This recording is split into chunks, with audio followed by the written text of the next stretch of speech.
Richard Hooker. Richard Hooker, 25th of March, 1554, November 3, 1600, was an English priest in the Church of England and an influential theologian. He was one of the most important English theologians of the 16th century. His defense of the role of redeemed reason informed the theology of the 17th century Caroline divines and later provided many members of the Church of England with a theological method which combined the claims of revelation, reason and tradition. Scholars disagree regarding Hooker's relationship with what would later be called Anglicanism and the Reformed theological tradition. Traditionally, he has been regarded as the originator of the Anglican via media between Protestantism and Catholicism. However, a growing number of scholars have argued that he should be considered as being in the mainstream Reformed theology of his time and that he only sought to oppose the extremists, Puritans, rather than moving the Church of England away from Protestantism. The term Anglican is not found in his writings and indeed first appears early in the reign of Charles I as the Church of England moved towards an Arminian position doctrinally and a more Catholic look liturgically under the leadership of Archbishop William Laud. Youth, 1554 to 1581. Details of Hooker's life come chiefly from Isaac Walton's biography of him. Hooker was born in the village of Heavytree in Exeter, Devon sometime around Easter Sunday, March, 1554. He attended Exeter Grammar School until 1569. Richard came from a good family, but one that was neither noble nor wealthy. His uncle John Hooker was a success and served as the Chamberlain of Exeter. Hooker's uncle was able to obtain for Richard the help of another Devon native, John Jewell, Bishop of Salisbury. The bishop saw to it that Richard was accepted to Corpus Christi College, Oxford, where he became a Fellow of the Society in 1577. On August 14, 1579, Hooker was ordained a priest by Edwin Sandys, then Bishop of London. Sandys made Hooker tutor to his son Edwin, and Richard also taught George Cranmer, the great-nephew of Archbishop Thomas Cranmer. In 1580 he was deprived of his fellowship for contentiousness, having campaigned for the losing candidate, Reynolds, a lifelong friend who would become a leader of the Puritan party and participate in the Hampton Court Conference of 1604, in a contested election to the presidency of the college. However, he recovered it when Reynolds finally assumed the post.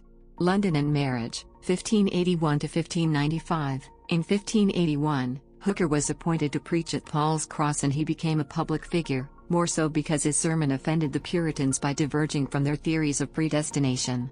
Some 10 years before Hooker arrived in London, the Puritans had produced an admonition to Parliament together with a view of popish abuses and initiated a long debate which would last beyond the end of the century.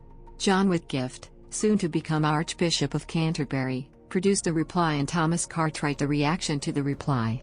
Hooker was drawn into the debate through the influence of Edwin Sandys and George Cranmer. He was also introduced to John Churchman, a distinguished London merchant who became master of the Merchant Tailors Company. It was at this time, according to his first biographer Walton, that Hooker made the fatal mistake of marrying his landlady's daughter, Jean Churchman. As Walton put it, there is a wheel within a wheel, a secret sacred wheel of providence, most visible in marriages, guided by his hand that allows not the race to the swift nor bread to the wise, nor good wives to good men, and he that can bring good out of evil, for mortals are blind to this reason, only knows why this blessing was denied to patient Job, to meek Moses, and to ours meek and patient Mr. Hooker. However, Walton is described by Christopher Morris as an unreliable gossip who generally molded his subjects to fit a ready-made pattern, and both he and John Booty gave the date of the marriage as 1588. Hooker seems to have lived on and off with the Churchmans until 1595 and, according to Booty, he seems to have been well treated and considerably assisted by John Churchman and his wife. Hooker became rector of St. Mary's, Drayton Beecham, Buckinghamshire, in 1584, but probably never lived there. The following year, he was appointed Master of the Temple in London by the Queen, possibly as a compromise candidate to those proposed by Lord Burleigh and Whitgift. There, Hooker soon came into public conflict with Walter Travers, a leading Puritan and reader lecturer at the Temple, partly because of the sermon at Paul's Cross 4 years before, but mainly because Hooker argued that salvation was possible for some Roman Catholics. The controversy abruptly ended when Travers was silenced by Archbishop in March 1586 and the Privy Council strongly supported the decision. About this time Hooker began to write his major work of the Laws of Ecclesiastical Polity, a critique of the Puritans and their attacks on the Church of England and particularly the Book of Common Prayer. In 1591, Hooker left the temple and was presented to the living of St. Andrew's Boscombe in Wiltshire to support him while he wrote. He seems to have lived mainly in London but apparently did spend time in Salisbury, where he was subdean of Salisbury Cathedral and made use of the cathedral library. The first 4 volumes of the major work were published in 1593 with a subsidy from Edwin Sandys, and apparently the last 4 were held back for further revision by the author. Last years, 1595 to 1600. In 1595, Hooker became rector of the parishes of St. Mary the Virgin in Bishopsbourne and St. John the Baptist Barham in Kent, and left London to continue his writing. He published the 5th book of the Laws in 1597. It is longer than the first 4 taken together. He died November 3, 1600 at his rectory Bishopsbourne and was buried in the chancel of the church, being survived by his wife and 4 daughters. His will includes the following provision. Item, I give and bequeath £3 of lawful English money towards the building and making of a newer and sufficient pulpit in the PSH of Bishopsbourne. The pulpit can still be seen in Bishopsbourne Church, along with a statue of him, and currently an exhibition about his contribution to the Church of England. Subsequently, a monument was erected there by William Cooper in 1632 which described him as judicious. Works. Apart from the Laws, Hooker's lesser writings, which are few in number, fall into 3 groups: those related to the temple controversy with Travers, including 3 sermons, those connected with the last writing of the last books of the Laws, and other miscellaneous sermons, 4 complete plus 3 fragments. Learned Discourse of Justification. This sermon from 1585 was one of those that triggered Travers' attack and appeal to the Privy Council.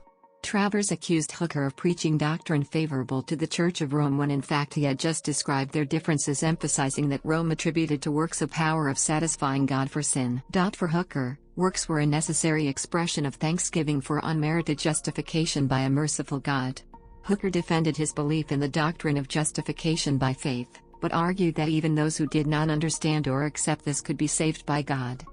Hooker also expresses in this work the classic Ordo Salutis that recognizes the distinction between justification and sanctification as 2 forms of righteousness, while at the same time emphasizing the role the sacraments have in justification.